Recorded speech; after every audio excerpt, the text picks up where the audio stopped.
Good morning students हम जो topic अपना यूनिट 5 का पढ़ रहे हैं, इस टॉपिक का नाम है आपका क्रिएटिविटी एंड क्रिएटिकल थिंकिंग।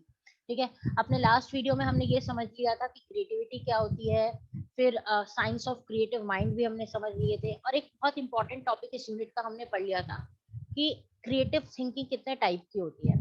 अपने लास्ट वीडियो में हमने पढ़ा था कि क्रिएटिव थिंकिंग आपकी दो टाइप की होती है, एक होती है आपकी कन्वर्जेंट थिंकिंग और एक होती है आपकी डाइवर्जेंट थिंकिंग। ये बहुत इंपॉर्टेंट है आपका, चाहे सेशनल्स हो चाहे सेमेस्टर्स के पॉइंट ऑफ व्यू से हो, तो कन्वर्जन और क्रिटिकल कन्वर्जेंट और डाइवर्जेंट थिंकिंग को आप बहुत ध्यान से पढ़ लीजिएगा, क्योंकि इसके बेसिस पर एमसीक्यूज भी बहुत अच्छे से बन पाएंगे। आज इसी को बढ़ाते हुए हम डाइवर्जेंट थिंकिंग का एक एलिमेंट नाम का टॉपिक पढ़ेंगे। यानी कि जब हमने कल पढ़ लिया था कि कन्वर्जेंट थिंकिंग क्या होती है और डाइवर्जेंट थिंकिंग क्या होती है, उसके बाद हम आज ये पढ़ेंगे कि डाइवर्जेंट थिंकिंग के एलिमेंट्स कौन कौन से होते हैं। एलिमेंट्स का मतलब ये होता है कि डाइवर्जेंट थिंकिंग किन किन चीजों को मिलाकर बनती है। अब आपकी जानकारी के लिए बता दूं, यहाँ पर बहुत सारे पॉइंट्स लिखे हुए हैं, जैसे कि यहाँ पे लिखे हुए हैं आपके, पहला है curiosity, fluency, originality, flexibility, complexity, elaboration, imagination, district. अब अगर मैं सिलेबस की बात करती हूँ तो आपके सिलेबस में ये सिर्फ 3 पॉइंट्स एक्सप्लेन करके दिए हुए हैं। एक्सप्लेन मतलब 3 पॉइंट्स दिए हुए हैं, इसीलिए हम इन तीनों ही पॉइंट्स को सिर्फ यहाँ पर एक्सप्लेनेशन के तौर पर पढ़ेंगे। बाकी पॉइंट्स मैंने आपकी जानकारी के लिए दे दिए हैं, क्योंकि एमसीक्यू में आ सकते हैं ये वाला टॉपिक। तो लेकिन बाकी के पॉइंट्स को मैंने एक्सप्लेन अब नहीं किया है, क्योंकि सिलेबस में वो चीज बाइफर्केशन में नहीं थी। अब हम एक एक करके पढ़ते हैं कि डाइवर्जेंट थिंकिंग के एलिमेंट्स क्या होते हैं। एलिमेंट्स पढ़ने से पहले हमारा एक क्विक रिव्यू ले लेते हैं कि असल में डाइवर्जेंट थिंकिंग क्या थी। डाइवर्जेंट थिंकिंग का मतलब था, जो कल हमने पढ़ा था, कि अगर आपके सामने कोई भी क्वेश्चन आता है तो उस क्वेश्चन के जो भी आंसर्स होंगे उनके मल्टीपल आंसर्स होंगे। यानी कि वन क्वेश्चन वन आंसर वाला फंडा जैसा कन्वर्जेंट में होता है, वो डाइवर्जेंट में नहीं होता, क्योंकि हम और आप क्वेश्चन को हर पहलू से मापते और आंकते हैं, जिसकी वजह से उसके डिफरेंट आंसर्स हो सकते हैं, या the question can have many solutions. इतनी बात सबको समझ में आती है। अब आगे हमारा बात करते हैं इन तीनों पॉइंट्स की, कि डाइवर्जेंट थिंकिंग इन सब चीजों को मिला के बनती है। तो इन सब पॉइंट्स का बाइफर्केशन क्या है। सबसे पहले, जब हम कहते हैं कि ओपन एंडेड क्वेश्चन है और एक क्वेश्चन के बहुत सारे आंसर्स हैं, उसकी एक वजह क्यूरियोसिटी होती है। क्यूरियोसिटी का मतलब क्या होता है, किसी चीज को जानने की आतुरता। हिंदी में कहते हैं क्यूरियोसिटी को कि किसी भी चीज को जानने की आतुरता आपकी क्यूरियोसिटी कहलाती है। अब क्यूरियस वर्ड आपने सुना होगा, जो क्यूरियस वर्ड है उसी से क्यूरियोसिटी बनी है। या जो बाइफर्केशन दिया है उसको समझने से पहले हम एक एग्जाम्पल ले लेते हैं।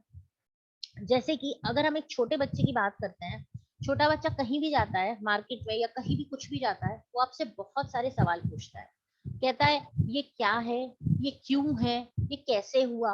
तो कुछ लोग बहुत पेशेंटली धैर्य पूर्वक उसके सवालों का जवाब देते हैं, और कुछ पेरेंट्स या कुछ लोग किलस जाते हैं। तो वो ऐसा क्यों कर रहा है, क्योंकि उसके दिमाग में उस चीज को लेकर क्यूरियोसिटी है। अब अगर मैं इसे प्रोफेशनल लेवल पर क्यूरियोसिटी की बात कर लूं, आज हम कह रहे हैं कि हम ब्रह्मांड में पहुंच गए हैं, हम सोलर सिस्टम तक पहुंच चुके हैं, हम सोलर सिस्टम के प्लैनेट्स तक पहुंच चुके हैं, कहने का मतलब है। या हम और आप नई नई चीजों का आविष्कार कर रहे हैं, जो साइंटिस्ट हैं, जो वैज्ञानिक हैं, वो नई नई चीजों का आविष्कार कर रहे हैं। वो उन चीजों का आविष्कार कर रहे हैं जो आज से बहुत साल पहले कभी हमने सोची भी नहीं थी, या हमारे पूर्वजों ने सोची भी नहीं थी कि दुनिया ऐसी भी हो सकती है। इसका कारण क्या है, क्यूरियोसिटी। क्योंकि उनके अंदर हर चीज को जानने की उत्सुकता है, आतुरता है। हम कहते हैं कि हम मंगल ग्रह पे पहुंच गए हैं, बहुत अच्छी बात है, मंगल ग्रह पे पहुंच गए। अब कहीं ना कहीं किसी आदमी के दिमाग में आतुरता तो रही होगी, क्यूरियोसिटी तो रही होगी ये जानने की कि मंगल ग्रह पे क्या होता है। अब ये जो उसकी आतुरता थी, उसकी जो सोच थी कि मैं ऐसा वहां पर जाऊं, उसी ने इंसान को रास्ता दिखाया, और आज ये नतीजा है कि इंसान चांद के साथ साथ मंगल ग्रह पर भी पहुंच चुका है, और शायद बाकी के ग्रह पर भी जाने की तैयारी या योजनाएं बना रहा है। तो ये सब नतीजा जो है हमारी सोच का नतीजा है, क्योंकि हमारी सोच में क्या है, क्यूरियोसिटी। जानने का मतलब, क्यूरियोसिटी का मतलब हुआ एक तरीके से हमारी सोच में है चीजों को जानने की इच्छा शक्ति। हम हर चीज के बारे में जानना चाहते हैं, आखिर ऐसा क्यों हुआ, और उसी का जवाब ढूंढने के चक्कर में हम और आप नई चीजों का आविष्कार करते जाते हैं। अब क्यूरियोसिटी, अगर मैं थ्योरी के बारे में बात करूं तो क्या कहता है कि क्यूरियोसिटी का मतलब होता है डिजायर टू नो, किसी भी चीज को बारे में या किसी भी चीज के बारे में जानकारी हासिल करने की आतुरता। ये एक पावरफुल मोटिवेशन होता है लर्निंग का। ये मोटिवेशन मतलब होता है उत्साहवर्धन करना या आत्मविश्वास बढ़ाना। किसी भी लर्निंग को, किसी भी चीज को जानने के लिए ये एक बहुत ज्यादा मोटिवेशन का काम करता है। जिस इंसान के अंदर आतुरता होगी या चाह होगी किसी चीज को जानने के लिए अंदर से, तो वो खुद ही उत्साहवर्धन उसका हो जाएगा उस चीज को पाने के लिए। इसका सेकंड पॉइंट क्या कहता है कि the personality characteristics of displaying probing behaviour, searching, asking questions, learning to get more knowledge, information about something, किसी चीज के बारे में और जानने की अभिलाषा, या तो फिर उस चीज के अंदर बिल्कुल घुसने की अभिलाषा हमें अग्रसर करती है किस चीज के लिए, चीजों को जानने के लिए। अज्यूम करिए नथिंग बट क्वेश्चन एवरीथिंग। आप हर चीज के बारे में भले ही जानकारी रखते हो ना रखते हो, लेकिन उस चीज के बारे में क्वेश्चन जरूर करिए, क्योंकि आंसर मिलने पर शायद कहीं ना कहीं आपका ज्ञान वर्धन भी उस चीज के बारे में होगा। क्यूरियोसिटी जो होती है वो आपके अंदर एक बिल्डिंग ब्लॉक का काम करती है। बिल्डिंग ब्लॉक मतलब आपके दिमाग की इमारत को बनाने का काम करती है, और उसी के बेसिस पर आप क्रिएटिव सॉल्यूशंस को, अलग अलग सॉल्यूशंस को बाहर निकालने की कोशिश करते हो। जैसे कि मैंने पुराने वीडियो में भी बताया था कि आइंस्टीन के बारे में, वैसे तो हमने ये पढ़ लिया था लेकिन फिर भी एक बार हम दोबारा पढ़ रहे हैं आज इसको। आइंस्टीन के बारे में कल मैंने आपसे बात की थी। तो आइंस्टीन कौन थे? एक बहुत बड़े वैज्ञानिक थे। आइंस्टीन हमेशा ये कहते थे कि मेरे अंदर कोई टैलेंट नहीं है, मैं इतना बड़ा वैज्ञानिक बना लेकिन मेरे अंदर कोई टैलेंट नहीं था, लेकिन मेरे अंदर एक चीज थी कि मेरे अंदर हर चीज के बारे में जानने की उत्सुकता बहुत रहती थी। मैं जोश से भरपूर रहता था कि हर चीज के बारे में जानूं, और शायद वो जानने की इच्छा शक्ति ने ही मुझे एक प्रख्यात या अच्छा या एक महान वैज्ञानिक बना दिया। नेक्स्ट पॉइंट क्या कहता है, to spark new levels of creativity in your work. अगर आप अपने काम के अंदर कुछ नया लेकर आना चाहते हैं तो आपको अपने एनवायरमेंट में, जो भी आपके बाहर के एनवायरमेंट है, वहां पर चीजों को ऑब्जर्व करना चाहिए। आपको प्रैक्टिस करनी चाहिए माइंडफुलनेस, ताकि आपका दिमाग में बहुत ज्यादा चीजें आ जाए, और स्टेप बाय स्टेप आप उस काम को करने के लिए अपने कंफर्ट जोन से निकलो। जैसे मान लीजिए आप खाना बनाते हो, आप नॉर्मल वही सब्जी बनाते थे, अब आपने क्या शुरू किया, आपने सोचा क्यों ना मैं इसके अंदर ये चीजें करूं। वरना आपको क्या कहता था, अभी उठूंगा 5 मिनट में ये सब्जी बन जाएगी, मैं एक अच्छा शेफ हूँ, मैं 10 मिनट में सब्जी बना दूंगा। दूसरा कहेगा मैं तो 10 मिनट में सब्जी नहीं बना सकता। क्यों? क्योंकि वो उसके अंदर कुछ ना कुछ, मैं उसके अंदर कुछ अलग करना चाहता हूँ, और अलग करने के लिए मुझे उस चीज के लिए साइन चाहिए। तो आप अपनी जब क्रिएटिविटी दिखाएंगे, तो क्रिएटिविटी दिखाने का मतलब हुआ कि आप अपने कंफर्ट जोन से, कंफर्ट जोन का मतलब क्या हुआ, जो अभी तक आप आराम कर रहे थे या चीजों को आराम पूर्वक करना चाहते थे, उस चीज से आप बाहर निकलना चाहते हो। नेक्स्ट पॉइंट क्या कहता है, बिगिन प्रैक्टिसेस। आप प्रैक्टिस करना शुरू करो माइंडफुलनेस को, और कॉन्शियस रहो अपनी सराउंडिंग से कि आपके उस क्षेत्र में जहां पर आपकी महारत हासिल है, नई नई उपलब्धियां क्या हो रही हैं। आप क्या करो, चीजों के बारे में जानने की कोशिश करो, चीजों को इग्नोर मत करो। अगर आप करोगे उस क्षेत्र में चीजों को, तो कभी भी नया क्रिएटिविटी कुछ भी नहीं कर पाओगे। चीजों को, ऑर्डिनरी चीजों को आप क्या करो, अच्छा वो हाँ ठीक है ठीक है, ये वाला एटीट्यूड आपको नहीं रखना चाहिए। आपको चीजों को फॉर ग्रांटेड, फॉर ग्रांटेड का मतलब है अच्छा ठीक है, हो गया तो हो गया, देखेंगे सोचेंगे, इस तरीके की सोच आपकी और हमारी नहीं होनी चाहिए। नेक्स्ट हम बात करते हैं यहाँ पर कि the quality of curiosity goes a long way in critical thinking. अगर आपके अंदर क्यूरियोसिटी नाम की चीज है, आतुरता, जागरूक होने की हर चीज के प्रति है, तो आपकी सोच में भी कुछ ना कुछ, आपकी सोच में बढ़ोतरी होगी और आप उस चीज को गहरे पहलू से सोचेंगे। If you want to think critically, अगर आप चीजों को गहराई से सोचना चाहते हैं, आपको फैक्ट के ऊपर एक सेटल नहीं होना चाहिए। आपने आज एक चीज के बारे में जान ली, बस जिंदगी भर उस चीज के बारे में वही चीज जानेंगे, या कहेंगे मैं तो ये जानता हूँ। अरे भाई, उस चीज के बारे में और भी चीज जानने की कोशिश करो, क्योंकि हर रोज वैज्ञानिक हर क्षेत्र के अंदर, हर चीज के अंदर नए नए बदलाव लेकर आ रहे हैं। उदाहरण के तौर पे, if you have to raise a question and challenge them constantly. अगर आप किसी से कोई नया क्वेश्चन पूछना चाहते हो, तो अपने आप को चैलेंज करो कि मैं इस क्वेश्चन का जवाब खोज कर ही रहूंगा। जब आप अपने आप को चैलेंज कर लोगे कि मैं जवाब खोज के रहूंगा, तो कहीं ना कहीं आप उस काम को जरूर करोगे। इससे क्या होगा, ये आपकी मदद करेगा चीजों को नई सीखने में, और चीजों को, जो चीज अभी तक डिस्कवर हो चुकी है मगर उसका वो पहलू आप नहीं जानते हो कि ऐसा हो चुका है इस चीज के बारे में, अच्छा इस चीज के बारे में ऐसा भी हो चुका है, ये चीज ऐसे भी काम कर चुकी है, तो आप चीजों के बारे में जानने के बाद उस चीज के बारे में नए पहलू से भी आंकने की कोशिश किया करो। नेक्स्ट पॉइंट क्या कहता है, हर प्रोसेस क्या कहता है कि आपको हमेशा आपके अंदर स्पिरिट ऑफ इंक्वायरी होनी चाहिए। इंक्वायरी का मतलब क्या होता है, पूछताछ वाली प्रवृत्ति आपके अंदर होनी चाहिए। जिस क्षेत्र में आपकी क्रिएटिविटी है, अगर आप उस क्षेत्र के अंदर पूछताछ बंद कर दोगे, अपने डाउट्स को, क्वेरीज को नहीं पहुंचोगे, तो कभी भी आप एक क्रिएटिव इंसान नहीं बन सकते। तो मैं ये नहीं कह रही कि आप हर चीज के बारे में जाने, लेकिन जिस चीज के बारे में आपकी दिलचस्पी है, कम से कम उस क्षेत्र में तो आपको अपने आप से हमेशा सवाल पूछते रहना चाहिए ताकि आप अपडेट रहें। It is crucial for a critical thinker, मगर क्रिटिकल थिंकर के लिए ये सब काम आसान होता नहीं है। नेक्स्ट पॉइंट आपका क्या कहता है कि curiosity involves the pursue of new knowledge and experience. Curiosity हमारे अंदर क्या लेके आती है, अगर हम क्यूरियोसिटी अपने अंदर रखते हैं तो हम नई नई ज्ञानवर्धन हमारा होता रहता है, और नया नया एक्सपीरियंस भी हम चीजों को लेके करते रहते हैं। क्रिएटिविटी अगर हम बात करें तो क्रिएटिविटी क्या करती है, हमारी एग्जिस्टिंग मतलब जो हमारे पास उस चीज के बारे में ज्ञान है हमारे अंदर, ठीक है, या जो भी विचार हम रखते हैं, या जो भी हमारे पास चीजें अभी उस चीज के बारे में जानकारी उपलब्ध है, अगर आप एक क्यूरियोसिटी वाले इंसान होंगे तो शायद आपका ज्ञान वर्धन होगा ही होगा, क्योंकि आप उस चीज के बारे में बहुत सारे सवाल पूछोगे। तो समथिंग नोवल का मतलब होता है नया। जब आप सवाल बहुत सारे पूछोगे तो कुछ ना कुछ उस चीज के बारे में आप नया जानोगे ही जानोगे, और शायद वो चीज इंटरेस्टिंग भी होगी आपके लिए। इसीलिए वो क्या कह रहा है, when framed in this way it is easy to see the overlap between the two, both revolve around novelty। अगर आप ऐसा करते हैं तो आप ये देख सकते हैं कि आप आराम से चीजों के बारे में नई नई चीज को जान पाएंगे। नेक्स्ट एलिमेंट आपका डाइवर्जेंट थिंकिंग का क्या होता है, fluency. Think of many ideas. Fluency हमने पहले भी पढ़ा था कम्युनिकेशन के अंदर। अब वो क्या कह रहा है, थिंक ऑफ मेनी आइडियाज। आप एक ही आइडिया मत सोचो, अगर एक आइडिया सोच रहे हो तो मतलब आप कन्वर्जेंट थिंकिंग कर रहे हो। आपको चीजों के बारे में अलग अलग आइडियाज को सोचना चाहिए। जैसे वो क्या कह रहा है कि fluency of idea is the ability to come up with several ideas about a topic. एक चीज के बारे में आप जब बहुत सारे सॉल्यूशंस निकाल के लाते हो तो इसका मतलब क्या है कि आप फ्लुएंट हो।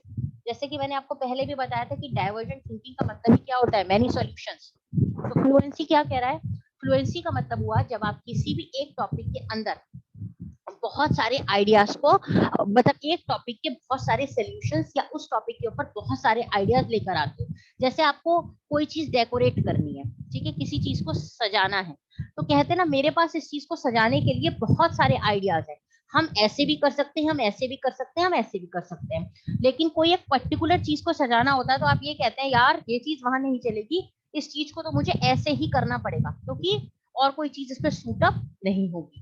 नेक्स्ट पॉइंट क्या कहता है, ये जो शब्द है फ्लुएंसी, ये लैटिन भाषा के एक शब्द फ्लोइंग से निकल के आया है।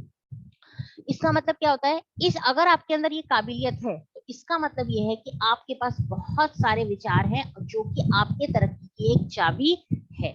Brainstorming builds fluency. ब्रेनस्टॉर्मिंग के बारे में मैंने आपको अपने लास्ट वीडियो में बता दिया था। अगर आप ब्रेनस्टॉर्मर अच्छे हैं और आप अच्छी ब्रेनस्टॉर्मिंग कर लेते हैं तो इसका मतलब ये है कि आपके अंदर फ्लुएंसी बहुत अच्छी होगी। There is just one rule. इन सब चीजों का सिर्फ एक ही नियम है, क्या, make sure everyone accepts all responses during brainstorming without argument.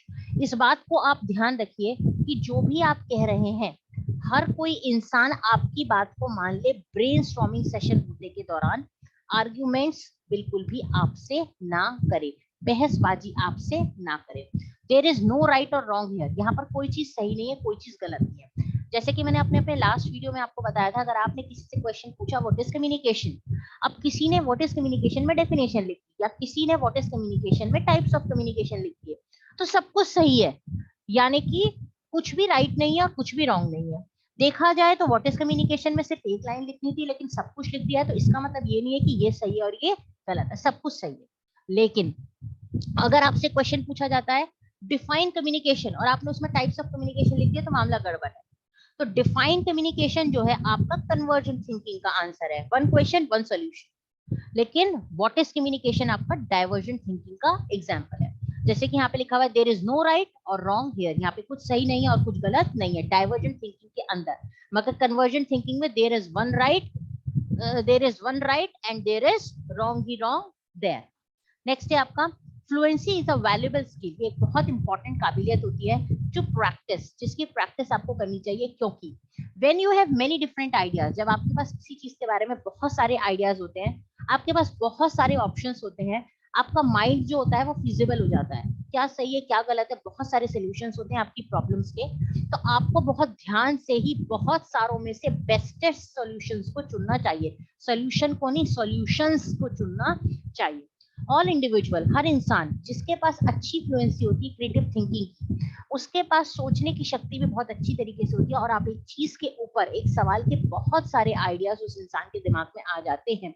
अगर हम कोई काम करने के लिए किसी को कहते हैं, एक बच्चा है जिसके दिमाग में बस एक ही आइडिया आएगा उस काम को करने के लिए, एक बच्चा है उसके दिमाग में बड़े सारे आइडियाज उस काम को करने के लिए आ जाएंगे, और एक बच्चा है जिसके दिमाग में कुछ भी आइडिया नहीं आएगा, यार मुझे समझ ही नहीं आ रहा मैं क्या करूं। तो जिसके दिमाग में बहुत सारे आइडियाज आए, इसका मतलब वो डाइवर्जेंट थिंकिंग वाला व्यक्ति है। जिसके दिमाग में एक ही आइडिया आया, इसका मतलब वो क्या है, इसका मतलब वो आपका कन्वर्जन थिंकिंग वाला व्यक्ति है। और जिसके दिमाग में कुछ नहीं आया, इसका मतलब वो एक डम्बो बच्चा है। आगे चलते हैं। फ्लुएंसी इज एसेंशियल कंपोनेंट, मतलब part of and often the first step in problem solving process. अगर हम प्रॉब्लम को सॉल्व करना चाहते हैं तो फ्लुएंसी हमारी सबसे इंपॉर्टेंट चीज होती है, मानी जाती है उसके अंदर। फ्लुएंसी हमारा उत्साहवर्धन करती है वैरायटी ऑफ ऑप्शंस, क्योंकि हमें बहुत सारे वैरायटी ऑफ ऑप्शंस मिलते हैं डाइवर्जेंट थिंकिंग में, और जब हमारे पास बहुत सारे ऑप्शंस होते हैं तो हम आराम से सक्सेसफुल सोल्यूशन को निकाल सकते हैं।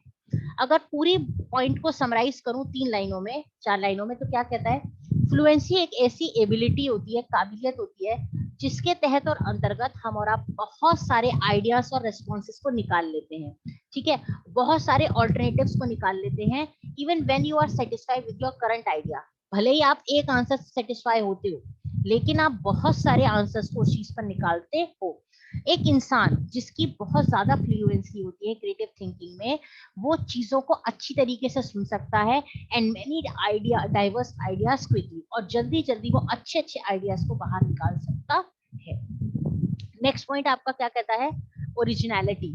Think of varied ideas. आपको एक चीज के बहुत सारे आइडियाज को खोजना या निकालना पड़ता है डाइवर्जेंट थिंकिंग के अंदर, ठीक है। अब अगर हम बात करते हैं ओरिजिनलिटी वाले की, तो the word originality come from a Latin root meaning source. ये जो वर्ड है आपका ओरिजिनलिटी, ये कहाँ से निकल के आया है, लैटिन भाषा के एक शब्द से सोर्स, जिसको हम हिंदी में कहते हैं स्रोत।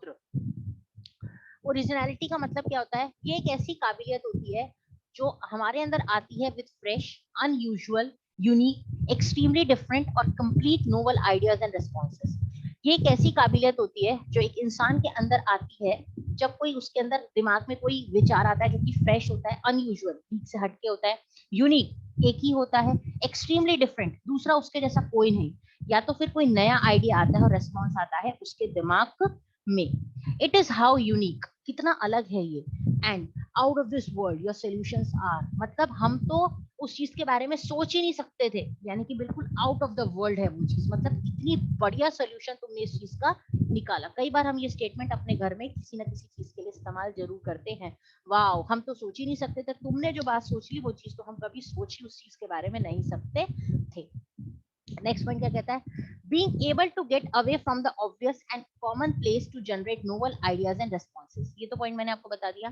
Divergent thinking is going beyond commonly accepted ideas। Divergent thinking जो होती है वो कॉमन चीजों के लिए नहीं होती है, बेस्टेस्ट सोल्यूशन निकालती है, भले ही बहुत सारे सोल्यूशन निकालती है, कन्वर्जेंट एक निकालती है, डाइवर्जेंट बहुत सारे निकालती है, लेकिन जितने भी निकालती है वो सारे सोल्यूशंस बहुत बढ़िया होते हैं, लीक से हटके होते हैं, अनयूजुअल होते हैं, और उनके अप्रोचेस अलग होती है, प्लस सॉल्यूशंस भी बहुत अच्छे होते हैं।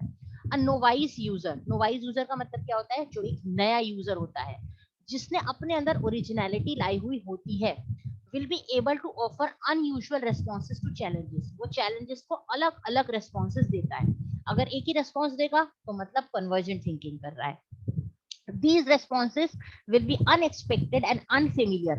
वो ऐसे response निकाल के देगा, ऐसे आंसर निकाल के देगा जो किसी ने सोचे ही नहीं होंगे, या लोग उससे अवगत भी, अनफेमिलियर मतलब रूबरू या अवगत भी उसके बारे में नहीं होंगे, and may often lead to breakthrough solutions, और इतने बढ़िया सोल्यूशंस निकालेगा कि ब्रेक थ्रू हो जाएगा उस चीज से।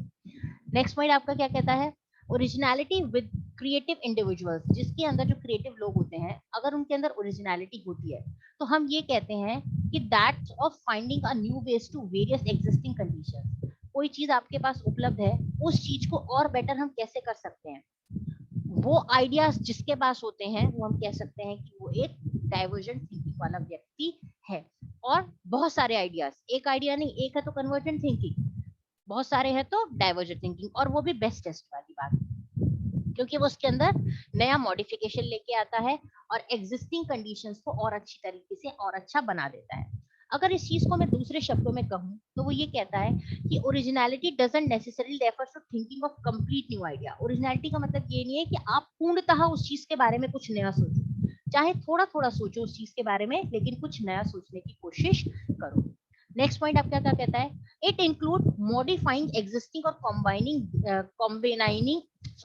combining various existing ideas together to create new concepts to help us, ठीक है, concord solutions to the problem we process। इसका मतलब ये हुआ कि ये हमारी मदद करता है कि जो हमारे पास ऑलरेडी अवेलेबल आइडियाज हैं उनको हम और आप क्या करेंगे, जो हमारे पास ओरिजिनल अवेलेबल आइडियाज हैं उनको हम और आप कंबाइन करते हैं किस चीज में, ताकि वो सॉल्यूशंस के साथ मिल पाए और जो भी प्रॉब्लम्स हैं उनको हम और आप सॉल्व अप कर पाए। लास्ट पॉइंट क्या कहता है, ओरिजिनलिटी का मतलब होता है एक ऐसी काबिलियत जो हमारे को मदद करती है किस चीज के लिए, जनरेट अ प्रोडक्ट और आइडिया, जिसकी वजह से हम एक कोई प्रोडक्ट या एक कोई नया आइडिया निकाल के लाएं जो कि बहुत यूनिक है, दुनिया में एक ही है, अनयूजुअल है, अनएक्सपेक्टेड है, जिसके बारे में किसी ने सोचा ही नहीं होगा, फर्स्ट स्टेप ऑफ इस काइंड, मतलब उसके जैसा अभी तक दुनिया में कोई है ही नहीं। एग्जाम्पल, ये एक बायोलॉजिकल टर्म है ऑक्सीमोरोसिस, जस्टिफिकेशन ये छोड़ दीजिए, अनप्रॉम्प्टेड शिफ्ट इन टाइम प्लेस, यानी कि आपकी कोई जो भी आपकी, ये वाला पॉइंट हम ले लेते हैं कि जो भी हमारा टाइम है, जो भी हमारी प्लेस है, हम उसमें चेंज करते रहते हैं, जो भी हमारी रोल है काम का, रोज हम आते हैं 9 से 5 की नौकरी करते हैं, पढ़ाते हैं, लेकिन कुछ नया पढ़ाएं। रोल है कैपेबिलिटी, हमारी जो काबिलियत है हम अपनी काबिलियत को और बढ़ाएं, कोई नया कोर्स करें पढ़ाते पढ़ाते, यूनिक कॉम्बिनेशंस, हर चीज को बना कर रखें, वो चीज हमारी ओरिजिनलिटी के अंदर आती है। अगर हम ये भी कहें तो originality is the Pinnacle of creativity, originality जो होती है वो एक नोवलनेस लाती है हमारी क्रिएटिविटी के अंदर। 100 बात की और एक बात, ओरिजिनलिटी का मतलब होता है जब हम कोई भी चीज के अंदर कुछ नया करने की कोशिश करते हैं, भले ही उस चीज के ऊपर पूर्णतः हम कोई नया काम ना करें, बस थोड़ा थोड़ा नया काम करें, लेकिन कुछ नया काम करें। ये आपके 3 पॉइंट क्या होते हैं, एलिमेंट्स ऑफ डाइवर्जेंट थिंकिंग, यानी कि क्यूरियोसिटी, फ्लुएंसी और ओरिजिनलिटी। क्यूरियोसिटी, फ्लुएंसी और ओरिजिनलिटी, ठीक है। आई होप सबको ये चीज समझ में आ गई होगी। अब हम अपने नेक्स्ट क्लास में नया टॉपिक पढ़ेंगे, क्रिटिकल थिंकिंग। जैसे कि हमारी यूनिट क्या है, हमारी यूनिट है क्रिएटिविटी एंड क्रिटिकल थिंकिंग, तो हमारी क्रिएटिविटी आज खत्म हो जाती है। अब हम नेक्स्ट क्लास से अपना क्रिएटिव थिंकिंग पढ़ना, सॉरी क्रिटिकल थिंकिंग पढ़ना शुरू करेंगे। क्रिटिकल थिंकिंग भी आपका एक इंपॉर्टेंट टॉपिक है, ठीक है। क्रिटिकल थिंकिंग में हम ये सोचेंगे, सुनेंगे या पढ़ेंगे कि चीजों को हम डीपली स्टडी कैसे कर सकते हैं, ठीक है। Thank you.